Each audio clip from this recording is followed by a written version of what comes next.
Now here, we saw this in the AICPA lesson. We're going to see this also in government. These are items that are going to impair independence.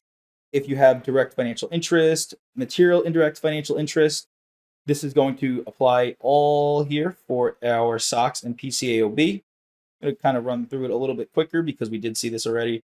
If you've got a loan to or from the client, just don't do business with the client other than auditing them. That's a good general rule there.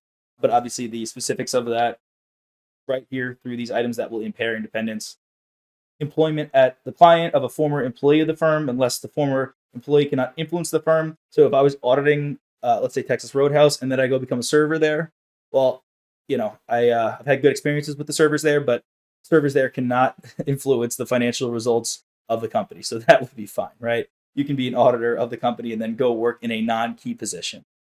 Although I do believe servers are key employees. Employment at client of a former employee. So same thing here, right? We can't go work in these. This is essentially saying the same thing. You can't go and work in key management positions.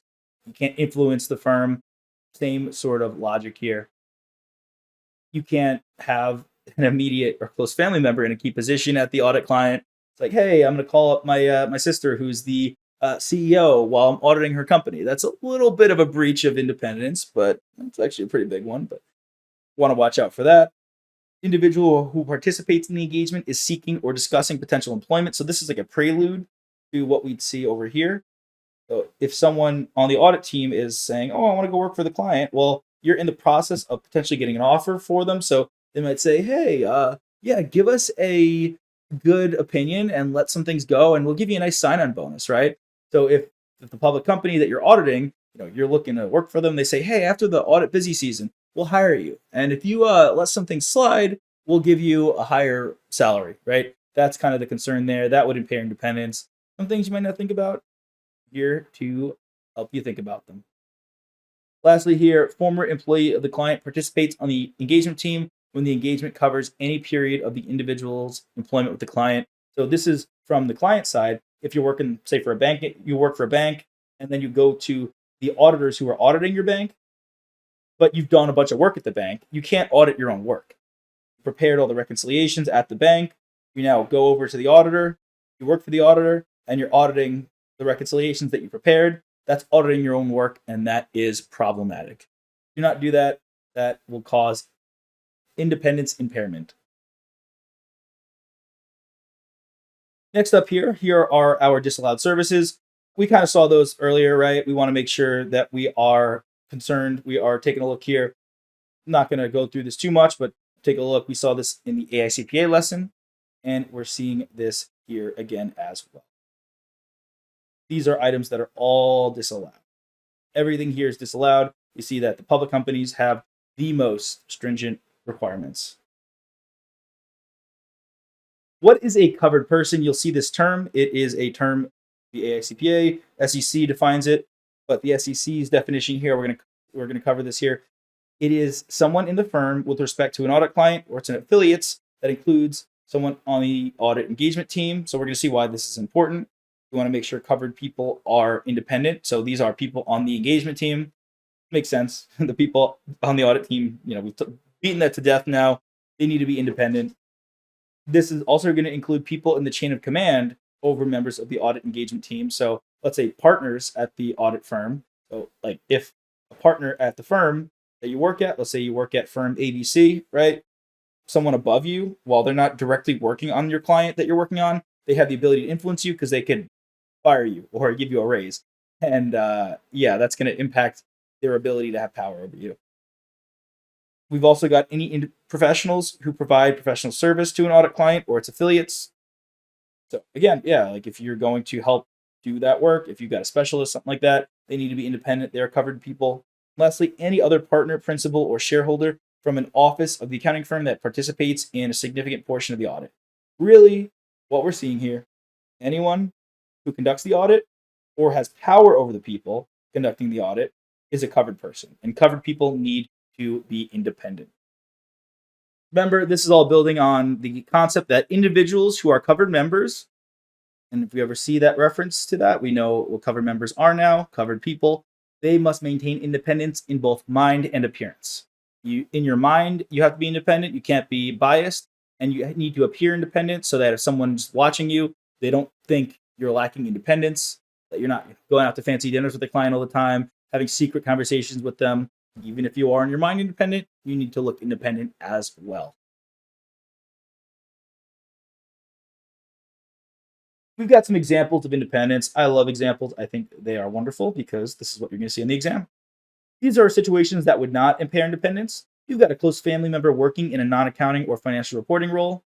If I have a family member who runs the warehouse at an audit client I'm auditing, that's fine. That would not impair independence.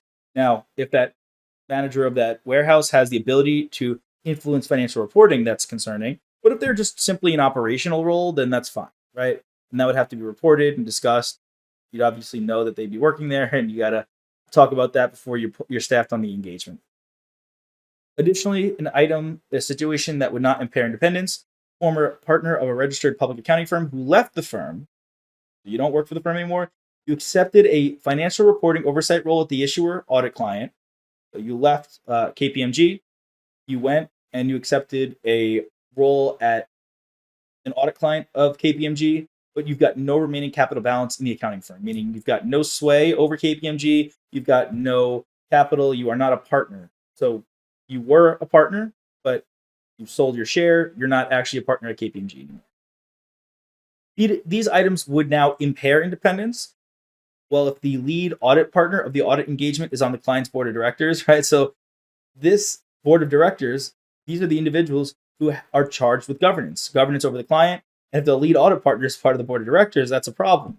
Now, you might say this is a little ridiculous, but if we're talking about, let's say, a non-for-profit organization, and you're really involved with it, you are on the board, they do good work, and you just happen to be an audit partner at a firm, you're making a lot of money, you're trying to do good with the world, you can't then go bring your audit firm in to audit that not-for-profit. That's a breach of independence. Now, obviously, if it's a smaller organization and it's not subject to PCAOB SEC rules, that may not be a problem, but it is a problem for our purposes here. This would also impair independence. We've got a former member of the audit engagement that's employed by an issuer client in a financial oversight role during the 1 year preceding the beginning of audit procedures. Some of these we've seen before. I want to really drill it home because we'll see these in questions. I want you to earn those free points. We've also got a former member of the client in a financial oversight role that joins the auditing firm as a member of the audit team. We saw that one as well. An auditor's fee for other services such as tax preparation. We've got contingent fees. That is disallowed. That would impair independence. And lastly here, the auditor maintaining a client accounting record. So you're doing their bookkeeping. If you're maintaining their records, drafting documents that form the basis for client statements, you can't have an impact on the financial statements. That is so much of a breach of independence. Or creating client source documents, which then you're presumably going to have to go audit. That is a problem. You're not allowed to do that. Don't do that. Make notes here. Be an ethical person. Got a few more slides here. I'm going to power through, take a stretch, get some coffee, do a little push-ups. I don't know. Whatever you do. Do some yoga, do some stretching. Let's keep powering through. Independent standards we want to see here, as we've seen multiple times. Our public companies, our issuers, as compared to non-issuers, are going to have the most strict rules because these items are required for independence. You need pre-approval by the audit committee to be the auditor. You have that rule that you have to rotate audit partners out. You've got the rule that you have to rotate those other audit partners that are not lead partners. And lastly, you have to report to the audit committee and those charged with governance. This is the most stringent for our issuers. Issuers being public companies, non-issuers being private companies. Hey there! Are you ready to not only pass your CPA exams, but truly understand and enjoy the material while studying? I know it seems impossible, right? Especially to enjoy the material? We'll do it together. Tap into the power of CPA.examprep.ai, where we've got personalized quizzes, multiple choice questions, memorization guides, flashcards, simulations, all tailored to your learning. Our adaptive study planning puts you on the fastest path to success and lifts you back up if you fall behind. Avoid wasting your precious time and money attempting an exam with a low chance of passing, because who wants that? We want to get you through this process as quick as possible. Our exam readiness prediction lets you walk in with confidence, knowing that you're prepared for success on exam day. Thankfully, there's no payment method needed to get started. So why don't you come join us? Visit cpa.examprep.ai and let's achieve your exam success together.